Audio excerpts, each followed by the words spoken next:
क्या भारत और पाकिस्तान फिर से युद्ध के मुहाने पर खड़े हैं? क्या वाकई एक और टकराव की आहट सुनाई देने लगी है?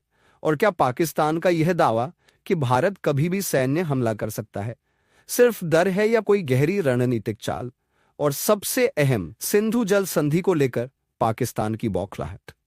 आखिर इसके पीछे की सच्चाई क्या है? इस वीडियो को अंत तक जरूर देखिए, क्योंकि यह सिर्फ एक खबर नहीं, ये दोनों देशों की किस्मत से जुड़ा सवाल है।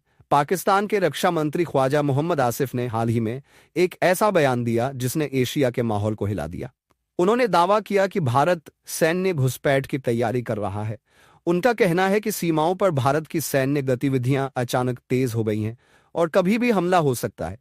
उन्होंने ये भी कहा कि पाकिस्तान ने अपनी सीमाओं पर सेना को पूरी तरह से तैनात कर दिया है।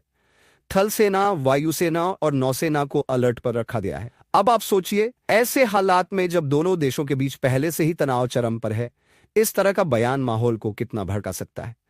याद कीजिए, कुछ ही दिन पहले जम्मू कश्मीर के पहलगाम में हुआ वो दिल दहलाने वाला आतंकी हमला। इस हमले में कई निर्दोष भारतीय नागरिक मारे गए। हर तरफ मातम था, आक्रोश था, और सवाल यही था, कब तक? भारत ने इस हमले के पीछे पाकिस्तान समर्थित आतंकी संगठनों को जिम्मेदार ठहराया, और फिर जो हुआ उसने पाकिस्तान की चिंता को और गहरा कर दिया। भारत ने पाकिस्तान के साथ सभी व्यापारिक संबंध तोड़ दिए।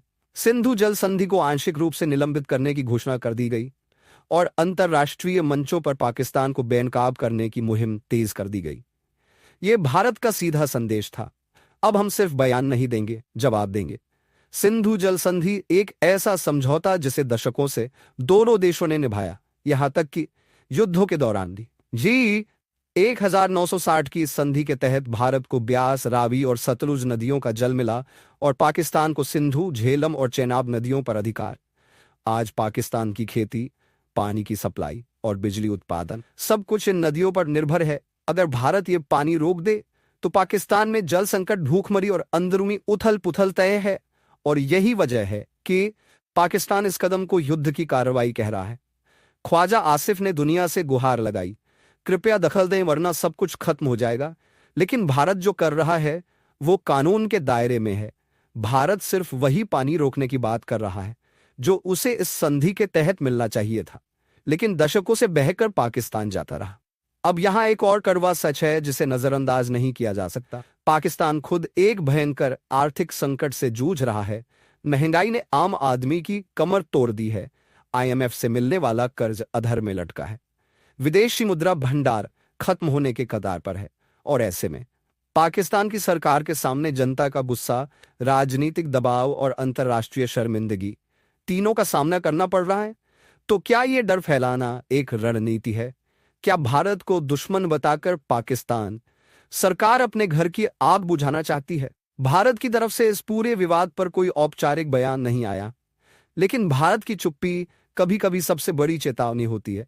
भारत का रिकॉर्ड यही कहता है, पहले बात नहीं करता, सीधे एक्शन लेता है। चाहे वो 2016 की सर्जिकल स्ट्राइक हो या 2019 की बालाकोट एयर स्ट्राइक, भारत ने हमला पहले किया, ऐलान बाद में। विशेषज्ञ मानते हैं कि अगर भारत कोई कार्रवाई करेगा तो वो होगा लिमिटेड सैन्य ऑपरेशन, एक सटीक टारगेटेड हमला, जैसे आतंकियों के लॉन्च पैड्स पर बम गिराना या किसी बड़े आतंकी ठिकाने को ध्वस्त करना। लेकिन सवाल वही है, क्या यह सब एक और युद्ध की तरफ इशारा है? अब अगर हम वैश्विक मंच पर नजर डालें, संयुक्त राष्ट्र ने दोनों देशों से संयम की अपील की है। अमेरिका ने भारत के आतंकवाद विरोधी कदमों का समर्थन किया है, लेकिन युद्ध से बचने को कहा है। चीन, जो पाकिस्तान का पारंपरिक समर्थक है, उसने भी शांति की वकालत की है।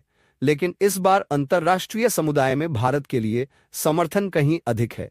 दुनिया अब जान चुकी है कि पाकिस्तान आतंकी संगठनों की शरणस्थली बना हुआ है। अंतर्राष्ट्रीय स्थिति इस बार भारत के पक्ष में क्यों? पिछले 10 सालों में अंतर्राष्ट्रीय परिप्रेक्ष्य भी बदला है। अमेरिका अब पाकिस्तान को प्रॉक्सी स्टेट की तरह देखता है, जो आतंकवादी नेटवर्क्स को सपोर्ट करता है। संयुक्त अरब अमीरात, यूएई और सऊदी अरब भी भारत के साथ अपने रिश्ते मजबूत कर चुके हैं। यूरोप भी आतंकवाद के मुद्दे पर भारत के साथ खड़ा दिखता है। चीन भले पाकिस्तान का पारंपरिक मित्र है, लेकिन आर्थिक संकट और belt and road initiative CPC की सुरक्षा को लेकर चीन भी युद्ध से बचना चाहता है। मतलब अगर भारत सीमित सैन्य कार्रवाई भी करता है तो इस बार अंतर्राष्ट्रीय स्तर पर भारत को ज्यादा आलोचना का सामना नहीं करना पड़ेगा, जैसा 1999 कारगिल या 2001 पार्लियामेंट अटैक के समय पड़ा था। अब सवाल है, क्या भारत कार्रवाई करेगा? क्या पाकिस्तान का डर सही है या एक राजनीतिक नाटक? और क्या ये टकराव वाकई युद्ध में बदल सकता है? दोनों देश परमाणु शक्ति संपन्न है। ऐसे में किसी भी सैन्य टकराव का परिणाम विनाशकारी हो सकता है, खासकर आम जनता के लिए। लेकिन अगर आतंकवाद नहीं रुका तो क्या भारत चुप रहेगा? अब फैसला आपका। क्या पाकिस्तान वाकई खतरे में है या सिर्फ दिखावा कर रहा है? क्या भारत को अब कड़ा एक्शन लेना चाहिए या फिर बातचीत का रास्ता अभी भी खुला है? कमेंट सेक्शन में अपनी राय जरूर लिखिए। अगर आपको यह विश्लेषण गहराई से समझ में आया हो तो इस वीडियो को लाइक करें, शेयर करें और हमारे चैनल हिंदी जियोपॉलिटिकल शो को सब्सक्राइब करें। हम फिर मिलेंगे एक और नई रिपोर्ट के साथ। तब तक के लिए